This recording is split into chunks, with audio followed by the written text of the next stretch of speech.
ইল্লাল্লাহু মুহাম্মাদুর রাসূলুল্লাহ। লা ইলাহা, কোন ইলাহ নাই, এই দাওয়াত দিয়েছেন দুনিয়ার সমস্ত পয়গম্বর। এইটা কি শুধু রাসূলুল্লাহর দাওয়াত ছিল? সমস্ত নবীদের স্লোগান ছিল একটা। সমস্ত নবীদের স্লোগান ছিল কয়টা? সবাই বলুন, কি সেই স্লোগান? লা ইলাহা ইল্লাল্লাহ।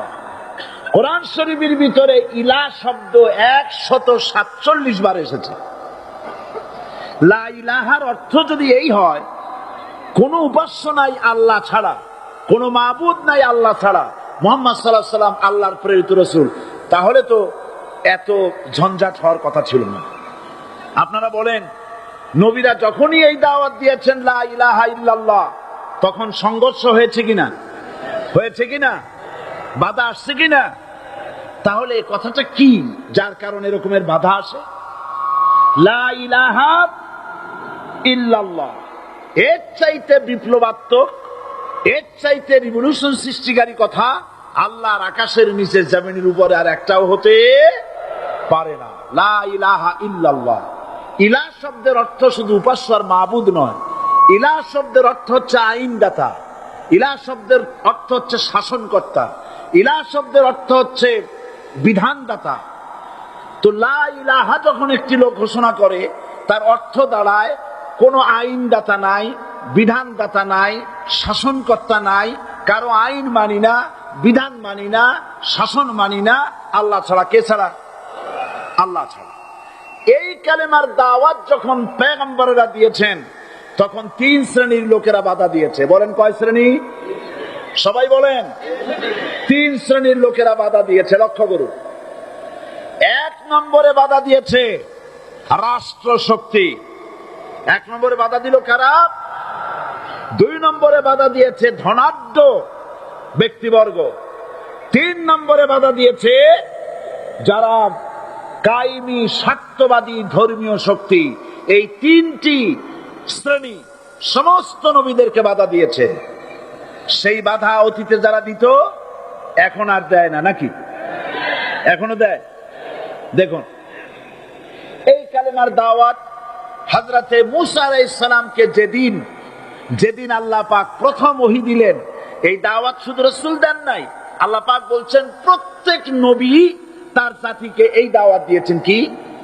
আল্লাহ রাব্বুল আলামিন বলেন, সকল নবী তার কওমকেই বলে দাওয়াত দিয়েছেন, ইয়া কওমি ইবুদুল্লাহা মা লাকুম মিন ইলাহিন গায়রু। হে সম্প্রদায়, আল্লাহ ছাড়া কোনো ইলাহ নাই, তার ইবাদত করো, তারই দাসত্ব করো, তার গোলামি করো।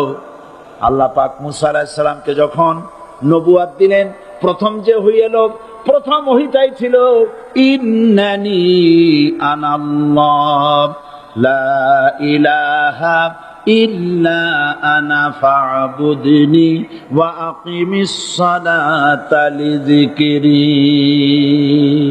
নিশ্চয়ই আমি আল্লাহ, আমি ছাড়া কোনো ইলাহ নাই, আইনদাতা নাই, বিধানদাতা নাই, সুতরাং আমার দাসত্ব করো এবং আমার শরণার্থে নামাজকে প্রতিষ্ঠা করো। মূসা আলাইহিস সালামকে আল্লাহ পাক ওহী দিয়ে তাকে পাঠালেন। কোথায় পাঠালেন? আল্লাহ পাক বলেন, ইযহাব ইলা ফিরআউনা ইন্নাহু তাগা। গোটা কওম নাফরমান, আল্লাহর আইন কেউ মানছে না। গোটা কওমের কাছে না পাঠাইয়া আল্লাহ পাক সর্বপ্রথম মূসা আলাইহিস সালামকে দাওয়াত নিয়ে কার কাছে পাঠালেন? ফেরাউনের কাছে। কারণ ফেরাউন হচ্ছে রাষ্ট্রশাসক। ফেরাউন কি? রাষ্ট্রশাসক। নিচের পানি পাহাড়ের উপরে যায় না, উপরের পানি না নিচের থেকে উপরে যায়? উপরে পানি নিচে আসে। সুতরাং দেশ যারা চালায়, এই লোকগুলি যদি ভালো হয়, গোটা দেশ ভালো হয়। আর সমস্ত মানুষটা যদি, রাষ্ট্র যিনি পরিচালনা করেন, এই লোকগুলি যদি খারাপ হয়, গোটা দেশ খারাপ হতে বাধ্য। এই জন্য আল্লাহ পাক বলছেন, সর্বপ্রথম তুমি ফেরাউনের কাছে যাও এবং এই কালেমার দাওয়াত দাও।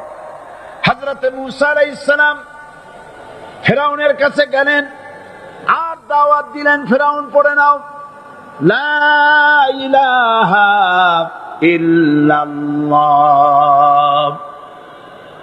একটি কথা আপনাদের মনে রাখতে হবে, দুনিয়ার কোন ফেরাউন, কোন নমরুদ, কোন সাদ্দাত, কোন হামান কেউ বলে নাই যে আমি আল্লাহ, আমি রাজ্জাক, আমি খালেক, আমি পৃথিবী সৃষ্টি করেছি। কথা কেউ বলেছে? কেউ বলে নাই। কি বলেছে তারা? ফেরাউন বলেছে মা আলিমতু লাকুম মিন ইলাহিন গায়রি, আমি তো জানি না আমি ছাড়া আরো কোন ইলাহ আছে, এ কথা আমার জানা নাই, সুতরাং আমি হচ্ছি ইলাহ, আর তুমি বলছো লা ইলাহা। তার মানে হচ্ছে ওই সময় পয়গম্বরেরা, আল্লাহর নবীর সাহাবীরা তারা জানতেন যে আমরা কিসের দাওয়াত দেই, আর যারা শুনতো তারাও বুঝতো কিসের দাওয়াত শুনতেছি। আজ আমার দেশে একই কালেমার দাওয়াত দেওয়া হয়, কিন্তু মানুষেরা বুঝতে পারে না কি শুনতেছি। ভাষা জানার ব্যাপারে, বোঝার ব্যাপারে হলো আসল বিষয়। এটা বুঝাতে গিয়ে আমি মাঝে মধ্যে একটা দৃষ্টান্ত দেই এভাবে। একজনের একটা রেশনের দোকান ছিল, সেই দোকানে তার একটা ময়না পাখি ছিল, আর ময়না পাখিকে কথা শেখানো যায় সেটা তো আপনারা জানেন। জি, ময়নাকে শিখায়েছে যে লাইন করুন, এক এক করে আসুন। ময়না এই কথা শিখেছে। সকালবেলায় যখন রেশনের দোকানে ভিড় পড়ে গেছে, তখন ওই পাখি খাঁচার মধ্যে বসে বলছে লাইন করুন, এক এক করে আসুন। একদিন খাঁচার দরজা খোলা পেয়ে পাখি উড়ে গিয়ে গাছের ডালে বসেছে। আশেপাশে যত পাখি ছিল তারা চিন্তা করলো এই রকমের পাখি তো কখনো দেখি নেই। ময়না তো দেখতে কাকের মতো না, শালিকের মতো না, দেখতে একটা ভিন্ন রকম। ওরা এসে চতুর্দিক থেকে এই নবান্ত, এই যে নতুন এসেছে, ওরে ঠোকরানো শুরু করেছে চতুর্দিক থেকে। ঠোকরানি খেয়ে ময়না বলতেছে লাইন করুন, এক এক করে আসুন। এখন ময়না তো বোঝে না যে কি বলতেছি, আর যে পাখিরা ঠোকরাচ্ছে তারাও তো বোঝে না যে কি শুনতেছি। ময়না যদি বুঝতো যে আমি কি বলি, সবাই মিলে ঠোকরায়, তাই জান বাঁচে না। লাইন করে ঠোকরাইলে তো কলজে যাবে, সব ঠোঁটে ঠোঁটে চলে, বোঝে নাই। আমাদের অবস্থা তাই হয়েছে।